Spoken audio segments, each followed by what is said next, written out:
বোন, আপনি কি খ্রিস্টান? দুঃখিত, আপনি কি অমুসলিম নাকি মুসলিম? অমুসলিম। অমুসলিম? আমি খ্রিস্টান। খ্রিস্টান? হ্যাঁ, বলুন। আমার নাম এন্না। আমি একজন প্রাইভেট কর্মচারী। আমি যা জিজ্ঞাসা করতে চাই তা হলো ইসলাম ধর্মের শিক্ষা সম্পর্কে আমার একটি সন্দেহ আছে। 5 ওয়াক্ত সালাতের বিষয়ে আমি সম্পূর্ণরূপে একমত। এটি সত্যিই আমাদের শৃঙ্খলাবদ্ধ করার জন্য, এবং আমার মতে এটি কিছুটা কঠিনও বটে, কিন্তু এটি ভালো। দ্বিতীয়ত, রমজান মাসে 30 দিন রোজা রাখাকেও আমি খুব ভালো বলে মনে করি। যে বিষয়টি আমাকে সন্দেহে ফেলে তা হলো বহুবিবাহ।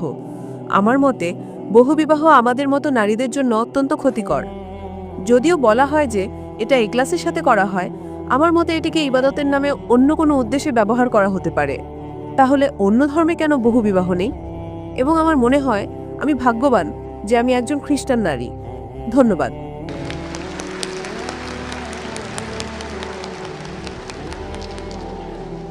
আমি যদি প্রশ্নটি সঠিকভাবে শুনে থাকি, তাহলে বোনের প্রশ্ন হলো, তিনি ইসলামের বহুবিবাহ প্রথার সাথে একমত নন। হ্যাঁ। অন্য ধর্মে বহুবিবাহ নেই, তিনি এটাই বলেছেন, তাই তো? হ্যাঁ। বোন, প্রথমে আপনাকে বলি, এই পৃথিবীতে এমন কোনো ধর্মগ্রন্থ নেই যা শুধুমাত্র একজনকে বিয়ে করার কথা বলে, একমাত্র কোরআন ছাড়া। আপনি একজন খ্রিস্টান, আপনি বাইবেলের যে কোনো একটা শ্লোক দেখান যেখানে শুধু একজনকে বিয়ে করার কথা বলা হয়েছে। বাইবেলে এমন কিছু নেই। এই পৃথিবীতে কোরআন ছাড়া আর কোনো ধর্মগ্রন্থ নেই যেখানে শুধুমাত্র একজনকে বিয়ে করার কথা বলা হয়েছে, একমাত্র কোরআন ছাড়া। আপনি বাইবেল পড়ুন, বাইবেলের কোথাও বলা নেই যে আপনার কেবল একজন স্ত্রীকেই বিয়ে করা উচিত। আপনি কি দেখাতে পারবেন, বোন? আমি শুধু এটাই জানি যে ঈশ্বর যাকে একত্রিত করেছেন, মানুষ যেন তাকে বিচ্ছিন্ন না করে মৃত্যু ছাড়া। শুধু এটুকুই। আমাকে তথ্যসূত্র দিন, বয়ান দেবেন না, প্রমাণ দিন, অধ্যায় নাম্বার, শ্লোক নাম্বার। আমি যেমন বলি, এফিসিয়েন্স অধ্যায় 5 শ্লোক 18 মদ্যপান করো না, প্রভাবস অধ্যায় 24 শ্লোক 1। আমাকে তথ্যসূত্র দিন, ব্যাস। বয়ান দেবেন না। বাইবেলের একটি মাত্র শ্লোক দেখান যেখানে বলা আছে কেবল একজন নারীকে বিয়ে করতে হবে। যদি জানেন বলুন, যদি না জানেন বলুন যে আপনি জানেন না। বয়ান দেবেন না। ঠিক আছে। বোন, আমি বাইবেলের একজন ছাত্র। পৃথিবীতে এমন কোনো হিন্দু ধর্মগ্রন্থ নেই, কোনো বেদ বা ভাগবত গীতার কোথাও বলা নেই যে কেবল একজনকে বিয়ে করতে হবে। পৃথিবীর বুকে একমাত্র ধর্মগ্রন্থ যা কেবলমাত্র একজনকে বিয়ে করার কথা বলে তা হলো কোরআন। আমি আপনাকে বহুবিবাহের উত্তর দেব। প্রথমে আপনাকে আমি সংশোধন করতে চাই। এখন আমি আপনার মূল প্রশ্নে আসছি। বোন, আপনি স্ক্রিনে দেখতে পারেন, অনুবাদ স্ক্রিনে দেখাবে। প্রথমত কোরআন সূরা নিসায় অধ্যায় 4 আয়াত 3 বলছে, তোমরা তোমাদের পছন্দের নারীদের বিয়ে করতে পারো 2, 3 বা 4 জনকে, কিন্তু যদি তোমরা ন্যায় বিচার করতে না পারো তবে কেবল একজনকে বিয়ে করো। এই বাক্যটি যে যদি ন্যায় বিচার করতে না পারো তবে কেবল একজনকে বিয়ে করো, এটি শুধুমাত্র বোন। বোন, আপনি কি স্ক্রিনটা পড়তে পারছেন? ওনাকে বলুন কথা না বলতে, ওনাকে বলুন স্ক্রিনটি পড়তে। বোন, আপনি যদি ইংরেজি বুঝেন আমাকে সরাসরি শুনেন, যদি না বুঝেন দয়া করে স্ক্রিনে দেখুন। কেন আপনি অন্যদের সাথে কথা বলছেন, এর যুক্তি কি? আমাকে দেখবেন না, স্ক্রিনে দেখুন। আমি স্ক্রিনেও আছি। হ্যাঁ, অনুবাদ তো চলছে, তাই না? অনুবাদ কি ঠিক আছে? সঠিক। Hope the translator is doing a good job. Huh? So sister, don't talk with the other sister. She will not give the answer. I'm here. Okay? তো এখন বহুবিবাহ নিয়ে আপনার প্রশ্নের উত্তরে আসি। ঠিক আছে। যদি আপনি ধর্মগ্রন্থ পড়েন, যদি আপনি হিন্দু ধর্মগ্রন্থ পড়েন, হিন্দু ধর্মগ্রন্থের রামায়ণে শ্রীরামের পিতা রাজা দশরথের কথা পড়লে দেখবেন তার একাধিক স্ত্রী ছিল। যদি আপনি মহাভারত পড়েন, বোন স্ক্রিনে দেখুন, হ্যাঁ, হ্যাঁ। যদি মহাভারত পড়েন, শ্রীকৃষ্ণের কতজন স্ত্রী ছিল? 2 জন, 4 জন, 100, 1000, 16,108 জন স্ত্রী ছিল।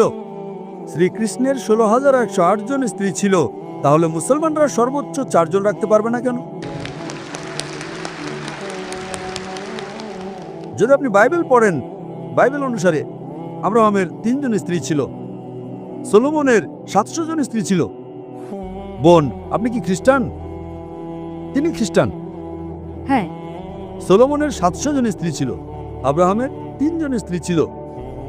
বাইবেলের কোথাও বলা নেই কেবল একজনকে বিয়ে করার কথা, কোথাও নেই। কিন্তু কোরআন বলছে সূরা নিসা অধ্যায় নম্বর 4 আয়াত নম্বর 3-এ তোমাদের পছন্দের নারীদের বিয়ে করো 2, 3 বা 4 জনকে, কিন্তু যদি ন্যায় বিচার করতে না পারো তবে কেবল একজনকেই বিয়ে করো। ইসলামের এই বিধানের যৌক্তিক কারণ কি? আপনাকে একটা কথা বলি, ইসলামে বহুবিবাহ বাধ্যতামূলক নয়। এটা বাধ্যতামূলক নয় যে আপনাকে একাধিক বিয়ে করতেই হবে, It is mubah, optional.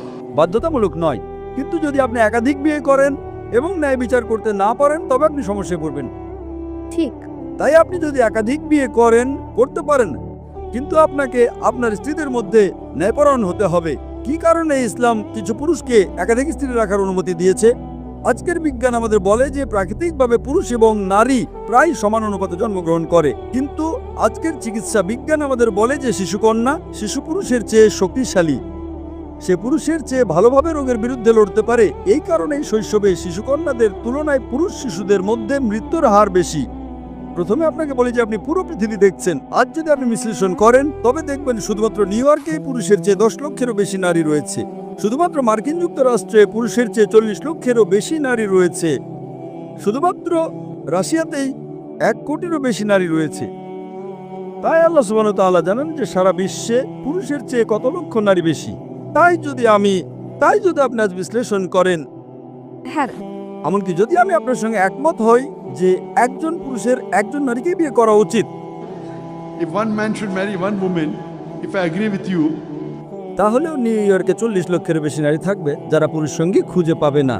আপনি যদি আজ বিশ্লেষণ করেন, if you analyze today, চিকিৎসা বিজ্ঞানের দিক থেকে একজন শিশুকন্যা শিশুপুত্রের চেয়ে সুস্থ এবং সবল। জীবন চলার পথে যুদ্ধ, দুর্ঘটনা, মদ্যপানের কারণে যে মৃত্যুগুলো হয় তাতে নারীদের তুলনায় বেশি পুরুষ মারা যায়। ঠিক।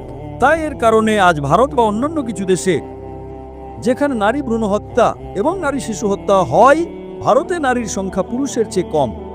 কেন? কারণ রিপোর্ট অনুযায়ী প্রতি বছর 10 লক্ষেরও বেশি ভ্রূণকে গর্ভপাত করানো হয় যখন জানা যায় যে তারা নারী। তামিলনাড়ু সরকারি হসপিটালের রিপোর্ট অনুযায়ী প্রতি 10 জন জীবন্ত জন্মগ্রহণকারী শিশুকন্যার মধ্যে 4 জনকে হত্যা করা হয়। এর কারণে ভারত এবং অন্যান্য কিছু দেশে নারী জনসংখ্যা কম। কিন্তু যদি আমরা এই শিশুকন্যা হত্যা, এই ভ্রূণ হত্যা বন্ধ করি, তাহলে ভারতেও নারী জনসংখ্যা পুরুষ জনসংখ্যার চেয়ে বেশি হয়ে যাবে। তাই ভারতে এবং অন্যান্য কিছু দেশে বিশ্বের এই মন্দ প্রথার কারণে নারী জনসংখ্যা কম।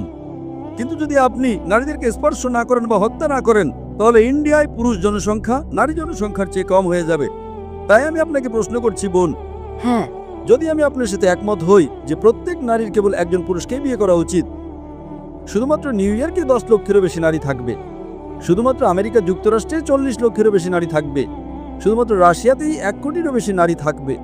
যদি একজন পুরুষ একজন নারীকে বিয়ে করে, তাহলে রাশিয়ার এই অতিরিক্ত 1 কোটি নারীর কি হবে? আমেরিকা যুক্তরাষ্ট্রের অতিরিক্ত 40 লক্ষ নারীর কি হবে? তাদের জন্য কি বিকল্প আছে? 2টো বিকল্প। তারা হয়তো এমন একজন পুরুষকে বিয়ে করবে যার ইতিমধ্যে একজন স্ত্রী আছে, অথবা তারা গণসম্পত্তি হয়ে যাবে। গণসম্পত্তি কত কঠিন একটি শব্দ, এটাই সবচেয়ে মার্জিত শব্দ যা আমি ব্যবহার করতে পারি বোন। তাই তার জন্য একমাত্র বিকল্প হলো সে হয়তো এমন একজন পুরুষকে বিয়ে করবে যার ইতিমধ্যে একজন স্ত্রী আছে, অথবা সে গণসম্পত্তি হয়ে যাবে। আমেরিকায় গণসম্পত্তি একটা সাধারণ ব্যাপার, খুবই সাধারণ। গড়ে একজন আমেরিকান পুরুষ একজন নারীকে বিয়ে করার আগে 8 জন ভিন্ন নারীর সাথে যৌন সম্পর্ক স্থাপন করে। সে বিয়ে করার পরে কতজনের সাথে সই তার কোনো পরিসংখ্যান নেই। তাই আমেরিকায় প্রেমিকা থাকাটা সাধারণ ব্যাপার। 2 জন, 5 জন, 10 জন, 20 জন, 30 জন, একাধিক আইনগত স্ত্রী রাখাটা গ্রহণযোগ্য নয়। কেন? এটা তাদের হজম হয় না। আমি জানি যে কোনো নারী তার স্বামীকে ভাগ করে নিতে চাইবে না, আমি এর সাথে একমত। কিন্তু যে কোনো ইসলামিক নারী যে উপলব্ধি করে যে তার আরেকজন বোন স্বামী খুঁজে পাচ্ছে না, সে তার বোনকে রক্ষা করার জন্য নিজের স্বামীকে ভাগ করে নিতে আপত্তি করবে না। তাই ইসলামে নারীদের রক্ষা করার জন্য কিছু পুরুষকে একাধিক স্ত্রী রাখার অনুমতি দেওয়া হয়েছে, অন্যথায় নারীরা শালীনভাবে জীবনযাপন করতে পারবে না। দেখেন, আজ ওয়েস্টার্ন কালচার যা নারীর অধিকার এবং নারী স্বাধীনতার কথা বলে, সেটা আসলে তার ভরণপোষণ, তার ইজ্জতের অবমাননা এবং তার আত্মার অবক্ষয়ের একটি ছদ্মবেশ ছড়া, আর কিছুই না। শিল্প এবং সংস্কৃতির নামে তারা কি করছে? তারা আমাদের মায়েদের বিক্রি করছে, আমাদের কন্যাদের বিক্রি করছে। তাই ইসলাম নারীকে রক্ষা করে এবং হিজাবের পাশাপাশি একটি কারণ হলো কিছু পুরুষকে একাধিক স্ত্রী রাখার অনুমতি দেয়া, যাতে করে তারা নারীদের রক্ষা করতে পারে। তাই ইসলাম কিছু পুরুষকে একাধিক স্ত্রী বিয়ে করার অনুমতি দিয়েছে যাতে তারা নারীদের রক্ষা করতে পারে। এবং আরো বিস্তারিত উত্তরের জন্য আপনি আমার ভিডিও ক্যাসেট ইসলামের নারীর অধিকার আধুনিকতার নাকি সেকেলে দেখতে পারেন। আশা করি এটি আপনার প্রশ্নের উত্তর, বোন। আপনাকে অনেক ধন্যবাদ। শুভ সন্ধ্যা ডক্টর জাকির। আমার নাম শাহ, আমি মনোবিজ্ঞানের ছাত্রী। আমি আপনার আগের লেকচারে অংশ নিয়েছিলাম UITM শাহ আলামে। আমি অবশ্যই বলবো যে আমি আপনার লেকচার খুব উপভোগ করেছি। আজও আমি আপনার লেকচার উপভোগ করেছি। আমার প্রশ্ন আগের লেকচার সম্পর্কে। আপনি বলেছিলেন বিশ্বজনীন ভ্রাতৃত্ব সম্পর্কে UITM শাহ আলামে। একটা সময়ে প্রশ্নোত্তর পর্ব চলাকালীন আপনি উল্লেখ করেছিলেন যে আপনি খ্রিস্টানদের চেয়ে বেশি খ্রিস্টান ছিলেন। এখন আমি নই, আমি যা জানি তা থেকে বলছি, একজন ব্যক্তি খ্রিস্টান হয় যদি তারা খ্রিস্ট ধর্মের দীক্ষা নেয় অথবা তারা যীশু খ্রিস্টকে তাদের ব্যক্তিগত রক্ষাকর্তা হিসেবে গ্রহণ করে, কেবল তখনই একজন ব্যক্তি খ্রিস্টান হয়। তো আমি শুধু জানতে চেয়েছিলাম ঠিক কিভাবে আপনি নিজেকে খ্রিস্টানদের চেয়ে বেশি খ্রিস্টান হিসেবে উল্লেখ করতে পারেন, এটুকুই। বোন একটি খুব ভালো প্রশ্ন জিজ্ঞাসা করেছেন। তিনি একটি খুব ভালো প্রশ্ন জিজ্ঞাসা করেছেন। তিনি শাহ আলমে আমার কথা শুনেছেন এবং এখানেও তিনি একটি প্রশ্ন জিজ্ঞাসা করেছেন যে আমি বলেছিলাম যে আমি খ্রিস্টানদের চেয়ে বেশি খ্রিস্টান। তো আমি কিভাবে একজন খ্রিস্টান হতে পারি যদি আমি বাপ্তিস্মা না নিয়ে থাকি, যদি আমি বিশ্বাস না করি যীশু খ্রিস্ট ঈশ্বর? বোন, আপনি আমাকে সঠিক উদ্ধৃত করেছেন, কিন্তু আপনি আমার সম্পূর্ণ উদ্ধৃতি দেননি। আমি খ্রিস্টানদের চেয়ে বেশি খ্রিস্টান বলার আগে আমি একটি বিবৃতি দিয়েছিলাম, যদি খ্রিস্টান মানে এমন একজন ব্যক্তি যিনি যীশু খ্রিস্ট আলাইহিসসালামের শিক্ষা অনুসরণ করেন, তবে আমরা মুসলমানরা খ্রিস্টানদের চেয়েও বেশি খ্রিস্টান। সেটা বলার আগে একটি মানদণ্ড ছিল, যদি খ্রিস্টান মানে এমন একজন ব্যক্তি যিনি বিশ্বাস করেন যীশু খ্রিস্ট আলাইহিসসালামের শিক্ষায়, তবে আমি খ্রিস্টানদের চেয়েও বেশি খ্রিস্টান। এবং তারপর আমি বলেছিলাম যে বাইবেল বলে যে যীশু খ্রিস্ট আলাইহিসসালামের ৮ম দিনে খতনাকৃত হয়েছিলেন। অধিকাংশ খ্রিস্টান খতনাকৃত নয়, সমস্ত মুসলমান খতনাকৃত। বাইবেল এফিসিয়েন্স বই অধ্যায় 5 আয়াত 18-তে বলে মদ পান করো না। হিতোপদেশ বই অধ্যায় 20 আয়াত 1-এ বলে মদ পান করো না। সামগ্রিকভাবে মুসলমানরা মদ পান করে না, কিন্তু খ্রিস্টানরা করে। বাইবেল লেবীয় পুস্তক অধ্যায় 11 আয়াত 7 এবং 8-এ বলে শুকরের মাংস খেও না। দ্বিতীয় বিবরণ বই অধ্যায় 14 আয়াত 8-এ বলে শুকরের মাংস খেও না। ইসাইয়া বই অধ্যায় 65 আয়াত 2 থেকে 5-এ বলে শুকরের মাংস খেও না। আমরা মুসলমানরা শুকরের মাংস খাই না, কিন্তু খ্রিস্টানরা খায়। বাইবেল বলে হিজাব করো, যে তুমি মাথা ঢেকে রাখো। বাইবেল দ্বিতীয় বিবরণ বই অধ্যায় 22 আয়াত 5-এ বলে, প্রথম তিমথিয় অধ্যায় 2 আয়াত 9, প্রথম করিন্থীয় অধ্যায় 11 আয়াত 5 এবং 6-এ হিজাব করো। সামগ্রিকভাবে মুসলমানরা হিজাব করে, কিন্তু খ্রিস্টানরা মাথা ঢেকে রাখে না। যদি খ্রিস্টান মানে এমন একজন ব্যক্তি যিনি যীশু খ্রিস্টের শিক্ষা অনুসরণ করেন, আমরা মুসলমানরা খ্রিস্টানদের চেয়েও বেশি খ্রিস্টান। কিন্তু ওটাই আমার পয়েন্ট। খ্রিস্ট ধর্ম মানে এমন একজন ব্যক্তি নয় যিনি খ্রিস্টের শিক্ষা অনুসরণ করেন, কারণ নাসরের যিশু একজন ইহুদি ছিলেন। তাহলে এটার মানে কি? তিনি ইহুদি হিসেবে জন্মগ্রহণ করেছিলেন, তিনি ইহুদি জীবনযাপন করেছিলেন এবং তিনি ইহুদি হিসেবে মারা গিয়েছিলেন। তাই আপনি যদি নাসরের যিশুর শিক্ষা অনুসরণ করেন, এটা আপনাকে খ্রিস্টান বানাবে না, এটা আপনাকে ইহুদি বানাবে, কারণ তিনি আপনাকে ইহুদি শিক্ষা দিয়েছিলেন। তবে নাসরের যিশুকে আপনার ব্যক্তিগত ত্রাণকর্তা হিসেবে গ্রহণ করা এবং কেবল তার মাধ্যমেই আপনি স্বর্গে যেতে পারেন, তবে সেটা ডক্টর জাকির আপনাকে খ্রিস্টান বানাবে। বাইবেলের একটি আয়াত দেখান যা বলে যে যীশু খ্রিস্টকে আপনার ত্রাণকর্তা হিসেবে গ্রহণ করলে আপনি স্বর্গে যাবেন।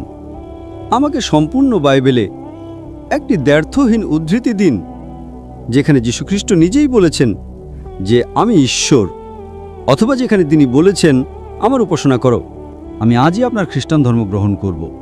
আপনি যা বলছেন তা চার্চের শিক্ষা, বাইবেলের নয়। হ্যাঁ, ঠিক তাই, কারণ চার্চ থেকে আপনি পান। বোন, হ্যাঁ। আপনি একটি ধর্ম বুঝতে চান, ধর্মগ্রন্থ পড়ুন, অনুসারীদের দিকে তাকাবেন না। আচ্ছা, অনুসারীদের দিকে তাকাবেন না। আমি আপনাকে বলেছি, যদি আপনি ইসলাম বুঝতে চান, মুসলমানের দিকে তাকাবেন না। ধর্মগ্রন্থ কোরআন এবং নবী মুহাম্মদ সাল্লাল্লাহু আলাইহি ওয়াসাল্লামের খাঁটিবাণী পড়ুন। যদি আমি খ্রিস্ট ধর্ম বুঝতে চাই, আমি চার্চের দিকে তাকাবো না। চার্চ বাইবেলের তত্ত্বাবধায়ক নয়। চার্চই খ্রিস্টান তৈরি করেছে। যদি চার্চ না থাকতো তবে কোনো খ্রিস্টান থাকতো না। সেটাই আমি আপনাকে বলছি।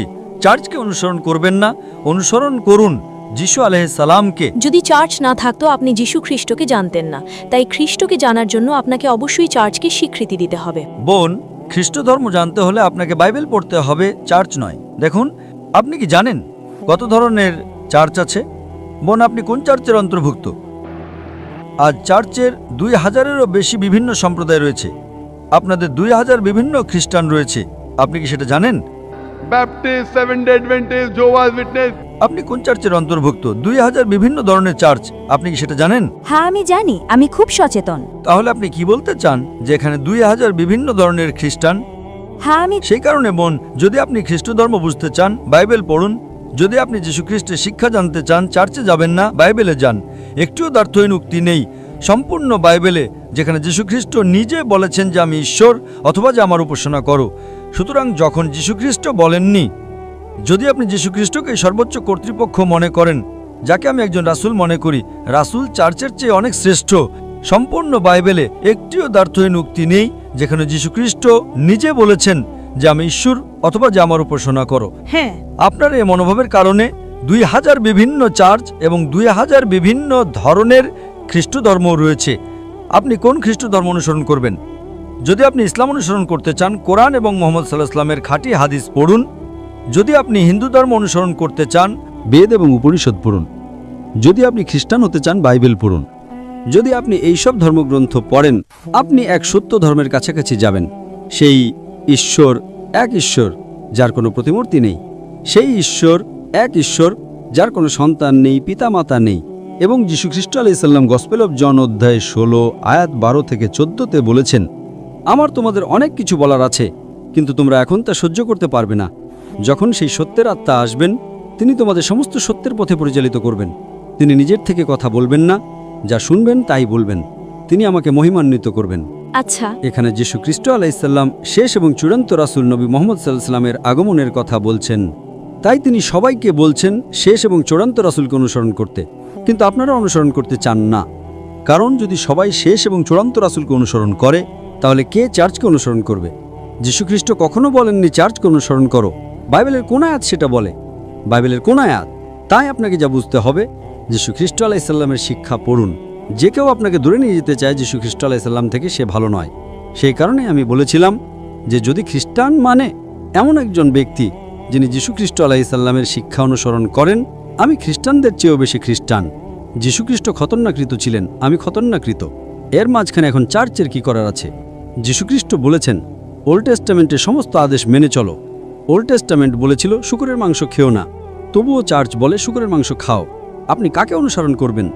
কে শ্রেষ্ঠ, যীশু খ্রিস্ট নাকি চার্চ? সেই কারণেই যে কোনো ধর্ম বুঝতে ধর্মগ্রন্থ পড়ুন, আপনি সেই ধর্মের কাছাকাছি যাবেন।